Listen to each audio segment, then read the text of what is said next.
What's up, everybody? Welcome on into the Slate Thursday Sports Edition. We will get to football, obviously, with Thursday Night Football coming up in just a matter of hours, a few hours away. Plenty of time to lock in your bets, lineups, all that good stuff. If there's time, there probably won't be. Maybe some thoughts on the NBA with just a little two-gamer on the hardwood. But baseball is where we begin. Adam Kaufman, he is Garion Thorne. Jeff Ulrich will join us in a little bit. We got the one game tonight, Garion. Of course, for anyone that has been, not really paying attention, like your team gets eliminated.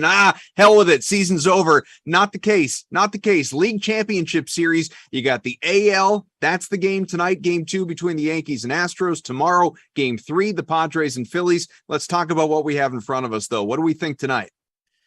Yeah, hyper competitive game last night. Sort of a strange game between the Yankees and the Astros.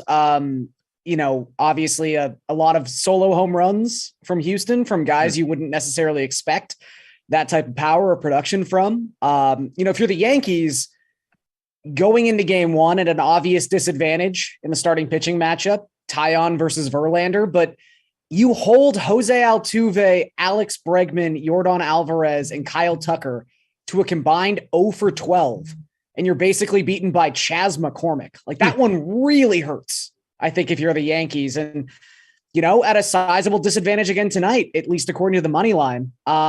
I think my first and favorite bet on this particular slate is in regards to Luis Severino, who is sort of one of the more,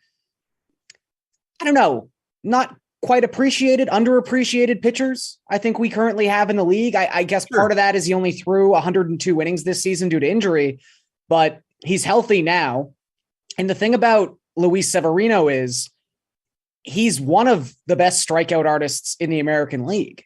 This is someone who, when you start breaking down his pitch repertoire, he's got a 30% whiff rate on his changeup, a 40% whiff rate on his cutter, and a 41% whiff rate on his slider. And I think that's really the key here. Is Severino's strikeout prop is set at 4.5. It is minus 115 to the over. A big reason for that is the Astros do not strike out, generally speaking. The strikeout disparity in last night's game was incredible. It was 17 strikeouts for the Yankees to 2 for the Astros. I don't think we're going to see that again, first and foremost. But, the Astros' second lowest strikeout rate in baseball this season at just 19.5%. They don't strike out all that often. So I think this prop is probably a strikeout too low. I think they're overcompensating for the matchup here, because not only does Severino have the stuff to strike anyone on the planet out, he's specifically engineered to strike out right-handed batters, that cutter and that slider, moving away from those right-handed hitters. And while the Astros have a pair of very, very good left-handed hitters in Alvarez and Tucker, those are the only 2 left-handed bats on their entire 26-man active roster. There are 7 right-handed batters in the lineup tonight for the Astros. I think Severino, who has struck out 34% of the right-handed batters he has faced so far this season, is going to be able to rack up 5 strikeouts in this game, something he's also been able to accomplish in 11 of his last 15 appearances, if you include that start he made against the Guardians, another team that does not really strike out. However, 6 strikeouts in 5 2/3 innings in that start in the ALDS. I think that's a pretty good example of what we're going to see tonight for Severino against the Astros. Now, as we know, Gary, a great strikeout performance does not make a great outing necessarily. So how do we think Severino is going to do in general? Obviously, he's had quite a bit of success this year. As you mentioned, the innings and outings have been a little bit more limited, but nevertheless, it's a huge spot here. I'm not going to call it a must win per se. It's a long series. It's a best of 7, but this is a pretty crucial spot for the Yankees. I mean, it's an interesting spot at the very least, because if they do win this game, suddenly you're heading back to New York with Garrett Cole on the mound for game 3. Like, the perception of this series can change so quickly if the Yankees are able to win this game tonight. And I think I would honestly say the price set on the money line right now would have me betting the Yankees on the money line. If that were my only option, I think I would take the plus money, because I don't really see that much of a difference between Severino and Framber Valdez. The thing about Valdez, and I don't want to take anything away from him because he is a fantastic pitcher. He's an all-star for a reason, but the quality start streak that was really his sort of like claim to fame during the regular season he's still someone who gives up 2-3 runs per start. Yes, he's amazing at suppressing the home run ball, which has kind of been a through line of these entire playoffs. Is if you want to win the games, you're going to have to be the team that hits more home runs. So having Framber Valdez on the mound in that capacity is very nice, but he's not someone who, he's not Zach Gallen going on a 41 inning scoreless streak. He gives up runs from time to time, mainly because he sometimes just loses the strike zone. Valdez, for as good as he is, has one of the higher walk rates in the American League among pitchers who qualify. So you don't want to give the Yankees free base runners. I also would say the Yankees probably have their optimum offensive lineup in the game tonight for game 2. Maybe you could quibble with whether or not Kyle Higashioka is a better play than Jose Trevino. Trevino's had great success against left-handed pitching so far this season, has been in a heck of a slump so far in these playoffs. So it's probably just splitting hairs there, but you've got the 2 rookies in there. You don't have IKF playing short, which I think all Yankees fans would tell you that makes them very, very happy at this point. So if you're just talking money line, I think I would probably lean Yankees. However, if you want to bet the Astros, don't bet them on the money line. Here's what you do. You go to game props and you scroll down and you find a little farther over. There you go. Right there. I gotcha. There you go. Will the Astros bat in the 9th? Yes or no is a prop on tonight's slate. No is plus 100. At least it was when I bet it a little while ago. Basically, you're just in that bet. It's not a money line bet. Obviously, the Astros could have to win this game. There it is right there. To bat in the bottom of the 9th. The Astros could have to win this game on a walk-off, but any Astros win that is not a walk-off win is now plus 100 even money, as opposed to betting them minus 150 on the money line. Like, that number has moved a lot since this morning. They were minus 135 this morning. It has moved steadily up all the way to minus 150. So basically, you've got a plus money bet either way you want to go here. I would probably lean to the, let's call it the inverted Astros money line at plus 100. Okay. But again, minus 150, I don't want to touch. I think this game's a lot closer than that line actually suggests, because I think these 2 starting pitchers are basically a coin flip. For anyone who may have missed it, and just sort of building on what we've been talking about, whether it was a strikeout prop for Severino, or even, I don't know if this is something that you've been necessarily, I know you mentioned you bet on it earlier today. I don't know if you've been thinking about it for days on end, this particular prop that you were just talking about with the Astros, will they, won't they, in terms of batting in the 9th. But you did write your MLB best bets on DK Nation. For anyone that missed it, the article's up. You can even find it on the DK Nation Twitter account. The link is there. Encourage you, obviously, to check it out. What else is on your mind with this game? I mean, from a DFS capacity, I think it's a really interesting spot to try and find value. Okay. I think as soon as the lineup was released for the Yankees and it had Harrison Bader batting at the top, Bader was someone everyone was already gravitating towards because he's just hit so many home runs so far in these playoffs, but everyone's going to use him. It's like a really tough spot to swallow that kind of ownership, because I think we're going to be looking probably in the high 60, low 70% range for the amount of people on Bader tonight. Maybe it was going to be like 50% when he was batting 8th, but batting leadoff, that's going to skyrocket. I mentioned Jose Trevino this morning. He was sort of my like sneaky value play guy, but he's not in the lineup. At the same time, I think you could kind of just sub in Kyle Higashioka under basically the same pretenses. He's at his best when he's facing a left-handed pitcher. Obviously, Valdez is a very good left-handed pitcher, but you got to pick your poison in the playoffs. Both teams are starting really good pitchers. So I think for value's sake, Higashioka might be a way to sort of like pivot off of all the just insane Harrison Bader ownership. I would also say probably my favorite positional player to use on this slate is Gleyber Torres. Torres is another one of those guys for the Yankees who really is at his best when facing a left-handed pitcher. Had a 132 WRC plus against Southpaws during the regular season. The big part of Torres's value, his ceiling when it comes to the handedness of the opposing pitcher, He was hovering around like a 130 isolated power against right-handers this season. That jumps all the way to 277 against left-handed pitchers. If he's going to hit a home run tonight, it's going to be off a lefty like Framber Valdez. So I like Torres a lot as well. Obviously, when choosing between the two pitchers, I think I would lean towards Severino just because I think the strikeout upside is a little bit higher. He's also cheaper between these two guys. And I would even say kind of like in the opposite direction, he's crazy expensive. So, use him at your own risk. But Jose Altuve, no one's going to want to use Jose Altuve tonight because Altuve is now in the midst of, I believe, an 0 for 18, 0 for 19 stretch. Jose Altuve is just one of the best hitters in baseball. This is not going to continue. And if you can guarantee me that no one will be on Jose Altuve tonight, I will take my chances that tonight is the night Jose Altuve breaks out of that slump. Well, while you're answering my next question, I'll look into the projected ownership for Altuve, see what it looks like here for tonight going against game 2. You talked about Severino and Valdez, and if you were to lean one way, it would be Severino. Could you convince yourself, though, this is going to be a pitcher's duel to the point where maybe just for differentiation's sake, you want both your pitchers in the lineup, maybe even want to captain one of these guys, Severino, because A, he's cheaper, and B, the strikeout upside. Could you paint yourself in that direction, or are there just enough enticing bats in this one that you feel like you need to have max exposure to the offense there? I mean, it's an interesting question because I think a lot of the times in the playoffs, in these showdown formats, you win by captaining a pitcher because these are they have been this season, especially low scoring games. Pitchers have been working deeper into games these playoffs than we've seen in quite some time, which is, only amplified their value in a DFS capacity.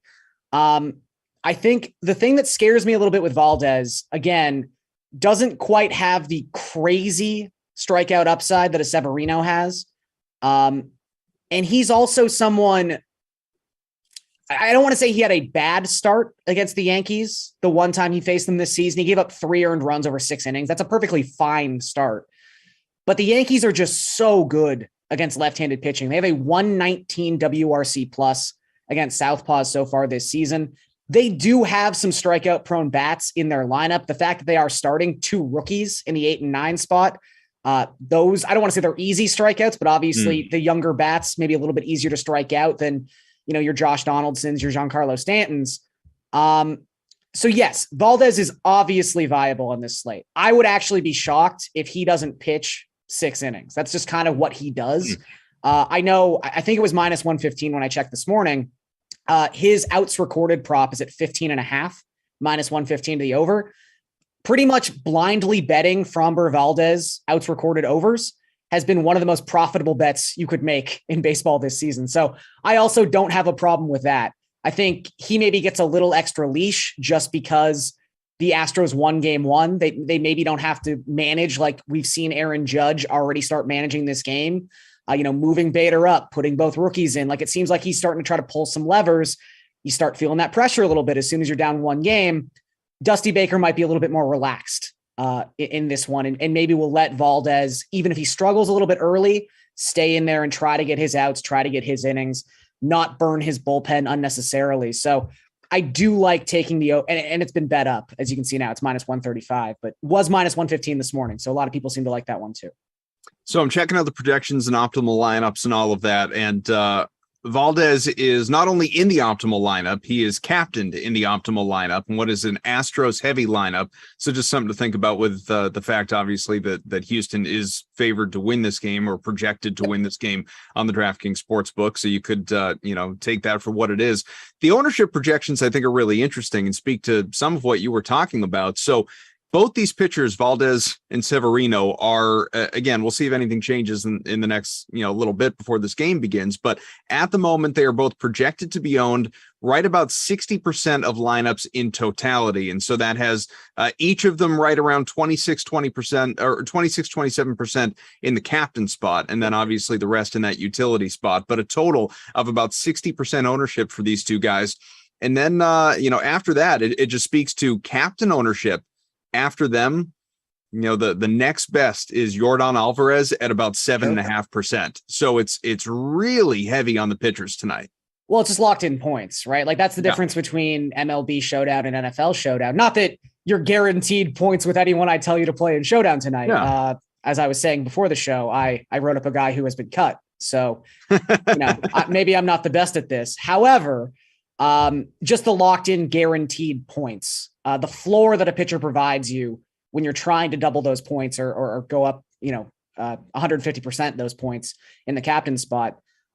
There is just a certain level of safety that comes with that. Obviously, guys have bad nights. Like I said, the Astros 4 best hitters were 0 for 12 last night. So, if you had told someone who had captained Yordan Alvarez, hey, the Astros are going to win this game 4-2, they hit 3 home runs, that guy's probably fist pumping. Like, I did this perfectly. I built the perfect lineup. I know exactly what's going to happen. And then Jeremy Pena hits the home run. You're like, all right, baseball, Susan. We were talking about Jose Altuve before, and you were saying, nobody's going to be on this guy. So, dare to be bold if you think he's going to break out of the drought. But again, good baseball player and good baseball players tend to find a way, especially in the postseason, to get hits at timely moments. $9,600. If you were to guess, Garion, because like you said, you don't think he's going to be popular tonight. He's not. If you'd like to guess his projected ownership, what do you have? 20? 14. Whew. 14 is the projection right now, and that's less than 2% at captain. So again, dare to be bold if you feel so compelled. Obviously, just something to think about. How about some early thoughts on Game 3 tomorrow? Now that we have a best of 5 in the NLCS between the Padres and the Phillies. So I would say I'm leaning towards the Padres money line in Game 3. But if we want to just kind of like cut it off at the pass, cut off the middleman, go straight to the point here, I think now is probably the time to hop back on the Padres series line, which is minus 115. Last time I checked, maybe it's minus 20 at this point. But yeah, it's kind of crazy in like the historical sports vacuum to say that, wow, Philadelphia should be disappointed it's leaving San Diego with a 1-1 series tie. Classic sports playoff logic is take one of the 2 games. Home field advantage is now in your favor. You did a great job. Home field advantage doesn't matter so much as in this particular series as it does the advantage the Phillies have when Zach Wheeler and Aaron Nola start. They were going to start 4 games in this series. You didn't necessarily have to win all 4 of those games, but goodness, would it have helped the Phillies? And I think if you had asked any Phillies fan coming into that series and said, hey, you'll have already won Game 1. You'll be up 4-0 going into the bottom of the second of Game 2 with Aaron Nola on the mound. Would you take that? 100 out of 100 Phillies fans would have taken that. And they blew the game. And the thing with the Phillies is once you get past those 2 arms, and look, Sir Anthony Dominguez throws 100. There's always a place for that. Jose Alvarado, another very good pitcher, little shaky, sometimes walks some guys. Really, aside from those 4 guys, if I'm being generous, the Phillies bullpen and the rest of their rotation just has so many holes and so many question marks. Like Brad Hand having to come into a game and face a right-handed power hitter in Brandon Drury, who is exponentially better against left-handed pitching. That's just not a situation that you would want your manager to put Brad Hand in, but at the same time, what other options did the Phillies really have? Like, are you turning to Zach Eflin at that point? Great. That doesn't really inspire me with a lot of confidence either. So I just think the Phillies losing that game, and despite this series going back to Philadelphia, I think that was a crushing blow. And it really showed what their major flaw is. The defense is shaky and the bullpen is horrendous. And Ranger Suarez is a perfectly fine starter in the regular season. He is not someone you want to turn to when the series is I don't want to say it's on the line, but when you want to retake that advantage, go up 2-1 in a best of 7. The Padres are also a better team against left-handed pitching than they are against right-handed pitching by a pretty wide margin. So I really like this spot for the Padres on Friday. And I would just say betting them for the series is probably the way to go as well.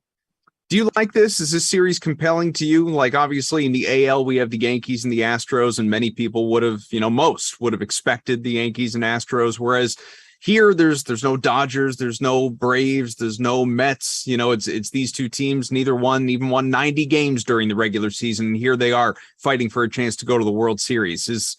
Obviously it's compelling, it's dramatic, but is it interesting to you as a baseball fan? I think so. I mean, I think the Phillies and the Padres, they're not your sort of like run of the mill mid-level teams. They're star-laden teams. I mean, the Padres 2 years ago, if you had told someone the Padres are in the NLCS, no one would have batted an eye. Now, obviously the health of Fernando Tatis Jr. and the recovery of Fernando Tatis Jr., the methods used, sort of affects that. Yeah. But still, this is a team that has Juan Soto. This is a team that has Manny Machado. Yu Darvish, Joe Musgrove, these are Josh Hader. There are very good and notable players. And just take a look at the top six of the Phillies, jam-packed with star power. So I don't really think the optics of this series are that big a problem outside of your Atlantas and your Los Angeleses. I just think it really speaks to like a bigger sort of conundrum. And I would love your take on this, actually, Koff. Like I've been sort of mulling this over the last couple of days specifically, but really since the NBA started toying with the idea of like a mid-season tournament and really sort of folding into that more European soccer format of a championship. But baseball in particular, like the reason the wild card expansion was nice, or in theory was nice, was that it gave fan bases more of an opportunity to enjoy quote unquote meaningful baseball later into the season. I know growing up as a Blue Jays fan, back when there was only one wild card, oftentimes by the beginning of August, Yankees had the division, Red Sox had the wild card. Why are we even watching this anymore? So it's nice to have some incentive to keep watching games late into the season. If you are a fan of not the Dodgers or not the Yankees or not the Astros, it's nice in theory to say, hey, it's a 3-game series. It's a 5-game series. Anything can happen. At the same time, it does feel incredibly silly that the Dodgers, who were one of the most dominant teams of this decade, of this millennia, that suddenly they're just gone. I wouldn't necessarily want baseball to be like an EPL where the championship is decided entirely based on the season. And then obviously there's like tickets to go to the Champions League and et cetera, et cetera. So I don't really know what you do in that sense. Although tell me there weren't some years that it wouldn't have made sense for the Baltimore Orioles to get relegated to AAA. Relegation is I would love relegation. I would love the worst NFL team to have to go to the CFL and just dominate for an entire year. Same here. I'm on board. Totally on board with relegation. I'd actually watch the CFL at that time. But like, would you want baseball? Like, because this year the Dodgers would have had that wrapped up in, I don't know, really it would have been clinched on like September 15th, but we all would have known it would have been done in mid-July. Yeah. Right. So I don't know what the solution is, So I am something of a baseball purist and a baseball snob, and very much in the minority that like, I recognize that baseball is not what it was when we were growing up. And look, I'm old enough to remember when baseball didn't have a wild card period, let alone 1 or 3, and obviously there are people older than me that say like you only had each team won their pennant and that was it. Like, what are we even talking about here? But then obviously you have expansion, you have more teams. But one thing that just I always really appreciated about baseball was the fact that it wasn't like, well, in particular, basketball and hockey, where half your sport made the playoffs. And obviously the NFL has now gone into that direction too. And who knows, you could have another playoff team coming in the NFL at some point. And baseball obviously has done what it's done with now 3 wildcard spots in each league. And it's, to your point, it's to have more interesting games throughout the year, later in the year, more important games come the postseason. It's a money grab too. It's ticket sales, it's media buys in the playoffs for, that many more games in the postseason, all of it. It's just, I can talk out of both sides of my mouth on this one, because I always liked that baseball, it felt more elite in terms of how many teams made the postseason, and truly the champion tended to feel more like a deserved championship. Correct. As opposed to, but you could also the Giants beating the 17-0 like Patriots. Like, in retrospect, absolutely. you're like, what? Why? Yeah, absolutely. But you could also argue, man, 162 regular season games, and you're going to tell me only, 6 teams make the playoffs? Like, that's just stupid. That's why I think we've had this conversation before, but that's why, like, to me, the 1-game wild card playoff was always the dumbest thing baseball ever could have. I mean, it was dramatic. It was like ratings, but it was so dumb because it felt unfair. It didn't feel reasonable to play 162 games and have your year decided based on whether your pitcher was feeling good that day or not. Well, it felt manufactured because I think when you got it naturally, we've had some great moments. Right. Where a game 163, where it was literally deciding the NL West. Like, that's cool. Right. But it felt manufactured drama. Yeah. Yeah. Yeah. And so, I hear where you're coming from, and I largely agree with where you're coming from, but I also understand that, the overwhelming counter argument that people have, and we'll get to football in a second with Jeff, he's going to join us, is that, hey, this is also a sport that's kind of dying, in the grand scheme of things. You don't feel that way. I don't feel that way. We're two people that love baseball. Baseball is not, it's not a younger person's game, though. It's not the NBA, that's for sure. It's not the NBA. It's certainly not the NFL, and it's sort of right there. Maybe it's a very different sport, but in terms of popularity, like it's might not even be F1 anymore. It's kind of with hockey now, and I don't say that on the world stage, but in America, obviously in Canada, we're talking about something totally different. But in the old US of A, that's sort of what we're contending with. And so it's there. That's why they're talking about, should it be a shorter season? Should it be they've already talked about the pitch clock and the bigger bases and the 7-inning double headers, and should every game move to 7 innings, whatever. It's a long conversation that we don't have time for right now. And we're not going to solve the problem that Manfred and so many other people can't solve either. But I do find it interesting. Jeff, welcome. Let's get to a little bit of football here in the 10, 15 minutes, whatever there is that we have left, because we have Thursday night football ahead of us, guys. And we have I'm hoping a good game. I don't know if it will be a good game, but at least two teams that, unlike most Thursday nights, I'm interested in watching. You got the Saints, who at least have, not a quarterback with Andy Dalton starting tonight, but they have Alvin Kamara. They have some star power there. And then the Cardinals, which are to me always an interesting team because I really like Kyler. And you have the return of DeAndre Hopkins from his 6-game suspension now. And obviously you have, Rondale Moore and what he's capable of. Benjamin is an interesting story. So Jeff, let's start with you because, Gary and I have monopolized the conversation so far. What do you think of this game and how are you looking at it from a betting perspective?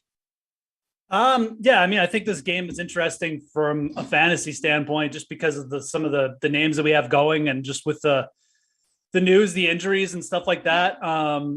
There's potential that a guy like Juwan Johnson could pop up.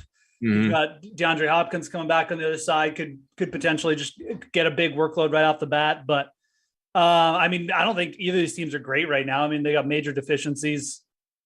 The Saints can't even announce a starting quarterback. That's a problem. So for betting, I'm just going to take the 3 points, like with the Saints. There's, I've heard trends on both sides. Andy Dalton sucks in prime time, but the Cardinals they're like 4-10 covering as home favorites since Kyler Murray came, or it's something like that. It's a really bad record. So there's really no place to hide here. I just like the points. I think Kamara, Taysom Hill. The Cardinals just don't like the big deficit with the Saints is they can't cover the big play. They're secondary. There's no Marshawn Lattimore, but the Cardinals are like last in yards per attempt. Like there's no big plays. So unless DeAndre Hopkins takes over this game, which is definitely something could happen, I think the Saints probably just win like a little bit. It could be a wild game, but a little bit of a boring game. Gary, what do you think? Yeah, being inclined to take the points is very reasonable. I might just lean with the home team for like similar, just like whatever kind of reasons. Like Jeff said, these are two flawed teams. Definitely, it's a more exciting roster collection to stare at than we've got in the last 2 weeks, which is really nice. I think there's some really exciting players, and I actually think this is a very interesting showdown slate. Yeah. For betting, I'm just going to be honest. Like, I really don't have like a definitive lean. I just don't have a great feel for either one of these teams. I would probably go towards the over just because I do think there's the capacity for some bigger plays in this game. DeAndre Hopkins being back is obviously a massive deal. It's unfortunate that it came exactly at the same time as they lose Marquise Brown. But I do think points are going to be scored in this game, if not for any other reason than just at some point someone has to score a touchdown on Thursday Night Football. So it might as well be tonight. But yeah, I think I've got like more DFS takes than I do betting takes. All right, let's go there. And I'll take the Cardinals and the over, boys. That's how I feel about this game. But DraftKings has an NFL $1.5 million Thursday Night Football showdown, $500K to first place, $15 to enter. We'll, show you obviously some of the player cards and what they've done recently, what we're looking at tonight. I'm looking at ownership for this one. Won't surprise anyone that Kyler Murray is projected to be in 3/4 of lineups tonight and the most popular captain as well at about 16%, followed closely by Alvin Kamara at about 14%. Eno Benjamin is the only other guy in double figures at about 12%. All three of those guys projected to be owned in north of 50% of lineups, again, in totality, whether it's at captain or in that utility spot. But, I'm curious, Jeff, we'll go back to you here. Who stands out?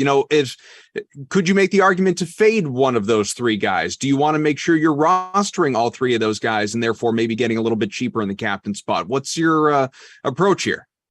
Sorry, I cut out there for a second, so I missed what three players you're talking about. But I assume it was Kamara, and Benjamin. Yeah, okay, Benjamin was the other one. So, I think Calvin Kamara is where you go tonight. Get like the usage is up, the receivers are out. I'm not sure if Dalton's actually been confirmed to start yet. There was pretty strong reports. Yeah. If it's Winston, I'll go away from this take, but let's just assume it's Dalton because I'm pretty sure it's going to be Andy Dalton. That I think it's just a great spot. Kamara is he's so safe and quite frankly, he's going to get there. It's going to be either as a receiver or it's going to be either as just the Saints are ahead and he's just going to get some just 20 rushes again. Mm-hmm. It really just comes down to how many good times he goes in the end zone. And I know that hasn't happened, but it's going to happen because he just can't get this many touches without going in the end zone. So yeah, he hasn't scored yet. Yeah, I think Kamara has to be where you go tonight. It's probably going to be the most popular take, and I get that, and there are other options. Kyler's a viable option. I mean, if you like the Cardinals, he could certainly rush for one and just get some of those big plays with Hopkins and push his total towards 300 and maybe grab a couple. I've seen it change anything. I think that he'll give Kyler a little bit more reliability, but I don't really want to go there. I'd rather trust the Saints and what they're doing. I know what the Saints are going to do. They're going to give Kamara the ball. It's really simple. Yeah, Taysom Hill might steal a touchdown again, but we know the volume's going to be there with Kamara.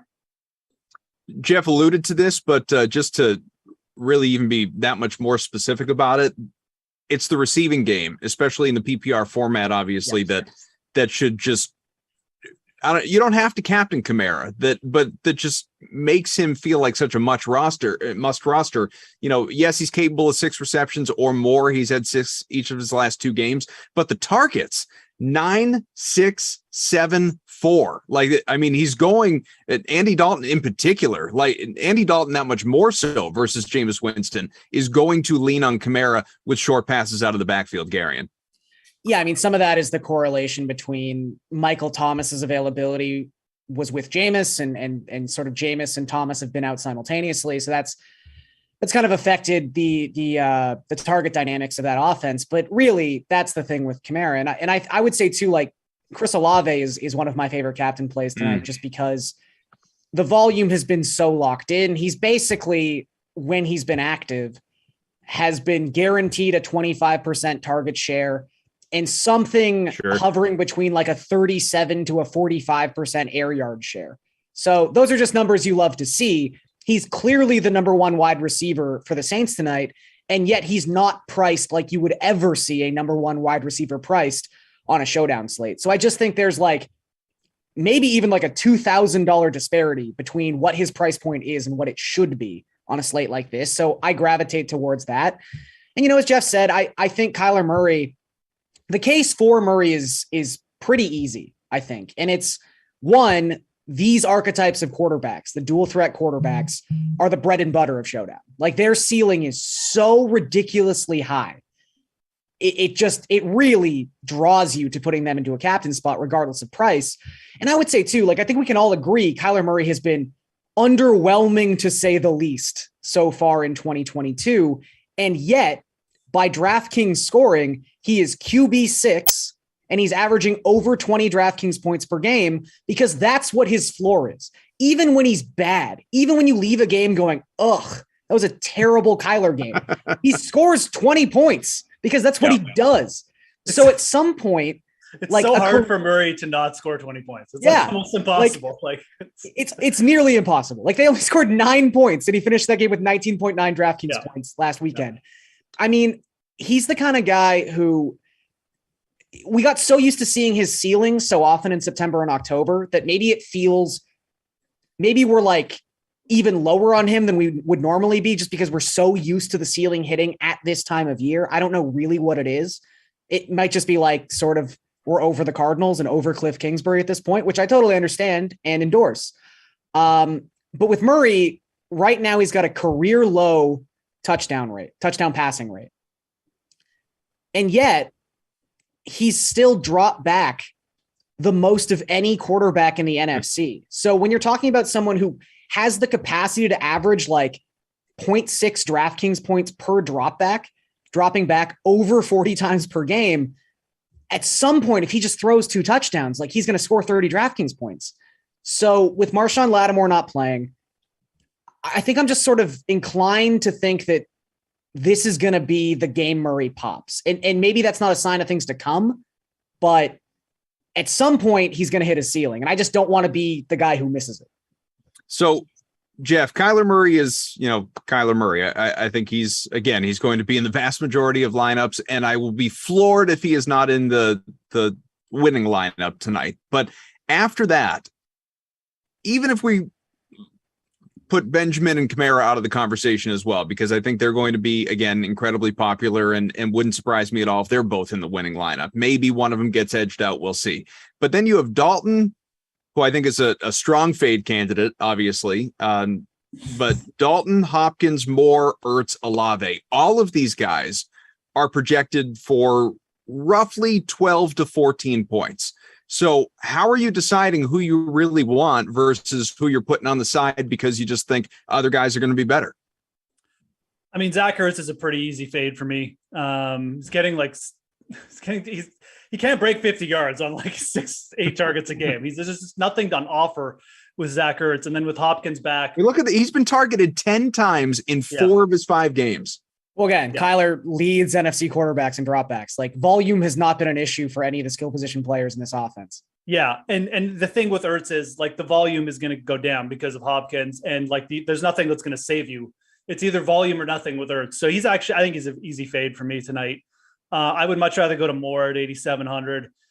At the very least with Rondale Moore, his depth of target isn't good either or anything like that. But, he's got after the catch ability. I mean, he's had 2 catches the last 2 weeks, over 25 yards.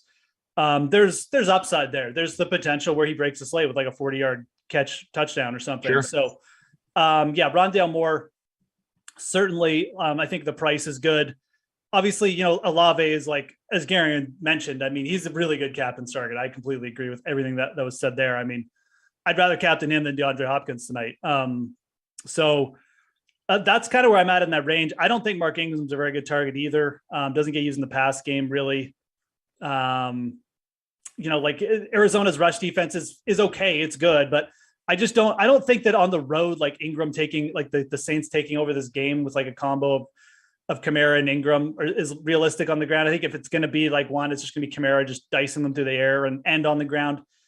Callaway is interesting. Much preferred if Jameis was quarterback, but he's like been the leader in targets and the volume. I mean, there's something there, like outside of Olave, I should say. I mean, like there's a little bit of something there. But if it's Dalton, I'm fine fading everyone but Olave and going down to Juwan Johnson. I like Juwan Johnson, 40, not for a captain, but for a flex.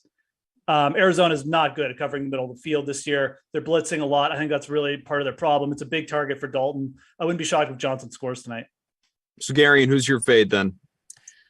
Yeah, I mean, I'll say right off the hop, I'm probably a little bit more optimistic on Ertz, just because I would say sort of with the like moving parts of the Arizona offense right now, maybe you see a higher target share for Hopkins than Marquise Brown was pulling in, but I don't know. It's not this easy, but I think you can kind of just go like, okay, wide receiver 1 gets 25 to 30% of the targets, and nothing has really changed in that capacity. So I wouldn't worry too much about Ertz's target share. I would also say if you're someone who's captaining Kyler Murray for some of the reasons that I sort of laid out, and one of the big ones in your mind is the touchdown expectancy, just having that ridiculously low touchdown rate right now. Ertz is obviously a red zone target. I think Hopkins maybe is a bigger threat to Ertz in that capacity, because Hopkins is also one of the best red zone targets in football. But it wouldn't shock me if Ertz scored a touchdown tonight, and maybe that makes up for a little bit of the target drop off. I think my major fade is right in that class. I think it's ridiculous that you've got Chris Olave and Zach Ertz priced at basically the same level as Taysom Hill. Get out of here with that. Like, look, I'm old enough to remember writing up Saints showdown slates where Taysom Hill was fun because he was like $1,200. Yeah. And maybe he got a red zone touch because Sean Payton loved using him down there. But when he's $7,200, I understand there's ceiling there, but God, no. Just no. That's ridiculous. Yeah. I mean, when you say ceiling, there is, you know, in the sense that he scored 3 touchdowns. Like, don't get me wrong. He had one great game for sure. 4. He had 4 touchdowns, 3 on the ground. But yeah, I don't see the opportunity being there unless he just becomes their goal line back. And then and he could. He could. Yeah, I mean, look, I'd have more confidence in him than, to Jeff's point, Mark Ingram, but sure. But again, it's at that price. You're some guys, the ceiling is priced in. And we talk about that a lot when breaking down a slate. This is the most egregious case of someone's upside being baked into their salary. Yeah. It's ridiculous. I mean, yeah, if I'm using Taysom Hill, it's as part of a Saints. Like, I'm probably captaining Kamara, going with Hill in the flex with like, I don't even know, like maybe their defense or something, or like maybe just Olave and just playing for a complete, like, you're just going really outside the box. Like, look, he'll score 2 touchdowns now that I've said you cannot use him. Know that. Yeah, sure, but that's my point. Like, you're right. Yeah. Like, he's way priced up. I'm just trying to think of scenarios where Hill matters tonight, and like the scenarios where he matters is probably. Obviously, like the Saints probably scoring like 3 times and he's in on one of them. He's got to get in the end zone, really. But, you know, in those situations, he's getting like a few more carries. And I don't know. Yeah, he's absolutely fine to fade. That's why I didn't even bring him up, because it's just like the price is, it's kind of just ridiculous. Like, it's, but yeah, I mean, he's, you know, the thing about him is like, he is going to get touches. Like, we're going to see him probably touch the ball like 6 to 8 times at least. So, it's a weird dynamic. I know, like you wish he was like 6K and then it would be interesting, but like, I'm looking at the captain's prices.